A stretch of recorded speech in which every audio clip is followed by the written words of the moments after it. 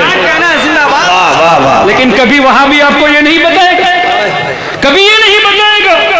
اچھا تیسری بات اسی حدیث سے یہ ہے کہ حضور علیہ الصلوۃ والسلام کو جب اتنا پتا ہے، اتنی دوری سے قدموں کی آہٹ سنے اور بلال ہی کی ہے وہ بھی پہچان لیے، تو سوال کرنے میں حکمت کیا ہے کہ اے بلال ایسا کون سا عمل کرتے ہو؟ تو اس میں حکمت یہ ہے کہ ہمیں حضرت بلال کا مقام پتہ چلے۔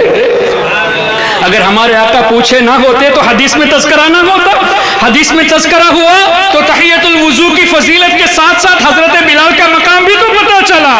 ارے صرف اتنا ہی نہیں محترم، حضور جانتے تھے کہ کون سا عمل ہے، تبھی تو پوچھا اے بلال تمہارے پاس ایسا کوئی عمل ہے؟ اب بتا دو تاکہ عوام سمجھ جائے کہ کون سا عمل ایسا ہے۔ اچھا اس پر بھی حدیث صحیح مسلم، حضور علیہ الصلوۃ والسلام نے فرمایا، علماء موجود ہے میری ضرور اصلاح کرنا کوئی خامی ہو جائے تو، عُرِضَتْ عَلَيَّ اعمال امتی۔ دیکھیں میں دوبارہ ریپیٹ کرتا ہوں، عُرِضَتْ عَلَيَّ عمل امت کا تذکرہ نہیں ہے، میرے کسی امت کا ایک عمل میرے سامنے پیش کیا گیا یہ نہیں ہے۔ عُرِضَتْ عَلَيَّ اعمال امتی، میری امت کے تمام اعمال میرے سامنے پیش کیے گئے۔ ماضی کا صیغہ ہے نا عُرِضَت، پاسٹ ٹینس، یعنی ہمارے آقا آج ہمارا اس علاقے میں جمع ہونا 1400 سال پہلے دیکھ لیا ہے۔ سبحان اللہ، یہ بھی ہمارا عمل ہے نا۔ آپ نے کل کیا آج کیا کر رہے ہیں، کل کیا کرنے والے ہیں، ہمارے آقا نے ایڈوانس میں دیکھ لیا۔ عُرِضَتْ عَلَيَّ اعمال امتی، صرف آپ لوگوں کا نہیں، پوری امت میں جو بھی حضور کی، ہر کوئی حضور کا امت ہے، انسان بھی حضور کی امت میں سے ہے، جنات بھی ہیں، فرشتے بھی ہیں، جانور بھی ہیں، تو تمام کے اعمال حضور علیہ الصلوۃ والسلام سے پوشیدہ نہیں ہے۔ اب کوئی یہ کہہ سکتا ہے اگرچہ صحیح مسلم میں ہو سکتا ہے روایت میں ضعف پایا گیا ہو، ان کو تو چاہیے نا کچھ ڈھونڈنے کے لیے، تو ٹھیک ہے قرآن کریم سے پیش کرتے ہیں۔ سورہ الانعام آیت نمبر 75، وَكَذَلِكَ نُرِي إِبْرَاهِيمَ مَلَكُوتَ السَّمَاوَاتِ وَالْأَرْضِ۔ اللہ فرماتا ہے جس کا مفہوم ہے کہ اے حبیب اسی طرح ہم ابراہیم علیہ السلام کو دکھاتے ہیں ملکوت السماوات والارض، پوری کائنات میں جو کچھ بھی ہے وہ ابراہیم علیہ السلام کو دکھایا نہیں ہے۔ نوری کا لفظ ہے، استمراری ہے، ابھی بھی ابراہیم علیہ السلام کو ہم دکھا رہے ہیں۔ تو حضرت ابراہیم علیہ السلام اپنے قبر انور میں آرام فرما رہے ہیں، لیکن پوری کائنات ابراہیم علیہ السلام کی نظروں کے سامنے ہے۔ اور سیدی اعلیٰ حضرت نے اس پر بڑا پیارا نقطہ ارشاد فرمایا، فرماتے ہیں وَكَذَلِكَ، اللہ نے فرمایا اور اسی طرح، یعنی اے حبیب آپ کو بھی دکھا رہے ہیں، ابراہیم علیہ السلام کو بھی دکھا رہے ہیں۔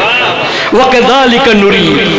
اچھا اس آیت کریمہ کی تفسیر میں پھر ایک اور مرتبہ حافظ ابن کثیر کا تذکرہ ہو گیا۔ اے وہابیو، حضور کے علم غیب کا انکار کرتے ہو، اگر علم غیب پر کوئی مان لیا تو مشرک کہتے ہو، آؤ ابن کثیر کو مشرک کہو۔ حافظ ابن کثیر نے اسی آیت کے تحت فرمایا فَلَمْ يَخْفَ عَلَيْهِ شَيْءٌ مِّنْ أَعْمَالِ الْخَلَائِقِ، کہ ابراہیم علیہ السلام کی نظروں سے اعمال الخلائق، جتنی بھی مخلوق ہے، ان مخلوق کے جتنے بھی ایکشنز، جتنے بھی عمل ہیں، ان میں سے کچھ بھی ابراہیم علیہ السلام سے پوشیدہ نہیں تھا۔ عربی فَلَمْ يَخْفَ عَلَيْهِ شَيْءٌ مِّنْ أَعْمَالِ الْخَلَائِقِ، ایک بھی شے ابراہیم علیہ السلام کی نظروں سے چھپی نہیں تھی اعمال الخلائق میں سے۔ اور اسی آیت کی تفسیر میں یہ حدیث بھی موجود ہے کہ حضور علیہ السلام نے ارشاد فرمایا، جب میرے رب نے مجھ پر خاص کرم فرمایا فَتَجَلَّى لِي كُلُّ شَيْءٍ، ہر چیز میرے سامنے روشن ہو گئی۔ لیکن حدیث اسی پر ختم نہیں ہوئی۔ محترم حضرات، آپ جتنے یہاں ہزاروں کی تعداد میں ہیں، میں ایک مجموعی طور پہ دیکھ سکتا ہوں سب کو، لیکن کیا سب کو پہچانتا ہوں؟ آپ میں سے کتنے ایسے جنہوں نے مجھے پہلی بار دیکھا ہے؟ میں نے بھی آپ کو پہلی بار دیکھا ہے۔ آگے کیا ہے، آپ کا نام کیا ہے مجھے نہیں معلوم، پیچھے والوں کا نام نہیں معلوم۔ اگر نام معلوم بھی ہو جائے تو ذات نہیں معلوم، کیفیت نہیں معلوم۔ میں جانتا ہوں نہیں پہچان، یعنی دیکھ رہا ہوں جان نہیں رہا، دیکھ رہا ہوں پہچانتا نہیں۔ حضور علیہ الصلوۃ والسلام نے فرمایا فتجلی لی کل شیء، ہر چیز میرے سامنے روشن ہو گئی، وعرفت، اور میں نے پوری کائنات کی ہر چیز کو پہچان لیا۔ حضور نے صرف دیکھا نہیں، وعرفت کا لفظ حدیث میں ہے، میں نے سب کو پہچان بھی لیا۔ اللہ اکبر، کیا پتا چلا کائنات میں کوئی بھی ایسی چیز نہیں جو ہمارے آقا کی نظروں سے اوجل ہو۔ تبھی تو اعلیٰ حضرت نے فرمایا سر عرش پر ہے تیری گزر، سر عرش پر ہے تیری گزر، دل فرش پر ہے تیری نظر، ملکوت و ملک میں کوئی شے نہیں وہ جو تجھ پہ آیا نہیں۔ اب مجھے بتائیے یہ قرآن اور حدیث کی روشنی میں ہوا کہ نہیں کہ پوری کائنات کی ایسی کوئی چیز نہیں جو حضور علیہ الصلوۃ والسلام کی نظروں سے چھپی ہو، اور کوئی غیب کیا تم سے نہا ہو بھلا، ارے جب نہ خدا ہی چھپا تم پہ کروڑوں درود۔ بہت اچھے، بہت اچھے۔ تو میں یہ عرض کر رہا تھا کہ سنی اگر کوئی حدیث بیان کرتا ہے تو حدیث میں ہمارے آقا کی شان، صحابہ اہل بیت کی شان، اولیاء کی شان اور عقائد کے نکات بھی بتاتا ہے۔